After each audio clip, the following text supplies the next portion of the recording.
வணக்கம் நண்பர்களே. டிசிஎஸ் புகழ் நீடா கான் கைது செய்யப்பட்டிருக்கிறார். மகிழ்ச்சியான செய்தி. மேற்கு வங்கம் பாஜக வசம் வந்திருக்கிறது.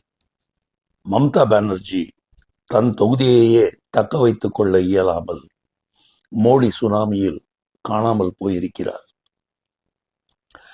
தேர்தல் முடிவுகள் வரத் தொடங்கியதும் பர்மாவிலிருந்து வந்து சட்டவிரோதமாக தங்கியிருந்த ரோஹிங்கயா இஸ்லாமியர்கள் கூட்டம் கூட்டமாக வெளியேற தொடங்கிவிட்டனர். பங்களாதேஷிலிருந்து வந்து மம்தாவின் ஆதரவில் வாழ்ந்து கொண்டு பாகிஸ்தானுக்கு வேலை பார்த்து கொண்டிருந்த தீவிரவாதிகள் அகற்றப்பட்டிருக்கின்றனர்.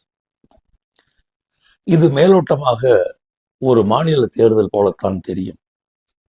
ஆனால் உண்மையிலேயே இது அடிப்படையில் இந்தியாவிற்கு நிகழ இருந்த இறையாண்மை வீழ்ச்சியை தடுத்து நிறுத்திய தேர்தல். இந்த தேர்தல் தேசத்தின் சமய கட்டமைப்பு வேறு பக்கம் சாயாமல் பார்த்து கொண்ட தேர்தல். இந்துஸ்தானத்தின் பாதுகாப்பு இந்த தேர்தல் முடிவுகளினால் மேலும் வலுவூட்டப்பட்டிருக்கிறது.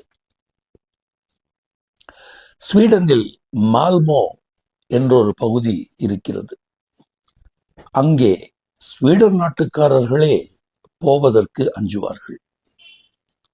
இப்படி இங்கிலாந்தில், பிரான்சில் பல பகுதிகள் உள்ளன. மேற்கு வங்கமும் அப்படி ஒரு நிலமாக மாறியிருக்கும். மம்தா மறுபடி வெற்றி பெற்றிருந்தால்.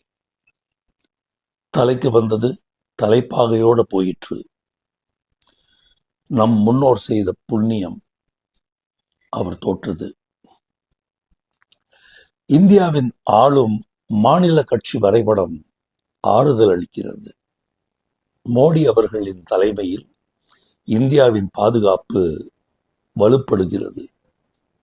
அடுத்த வருடம் பஞ்சாபும் தெலுங்கானாவும் தேர்தலை சந்திக்கின்றன. அவையும் காவி நிறமாகும் என்பதில் துளியும் ஐயமில்லை. எனவே தமிழகம், கேரளா போன்ற சொற்ப மாநிலங்களை தவிர பலர் கனவு கண்டது போல் இந்தியா இந்துஸ்தானாக காட்சியளிக்கும். அந்த பொன்னாளுக்காக காத்திருக்கும் பல கோடி இந்துக்களில் நானும் ஒருவன். நன்றி நண்பர்களே.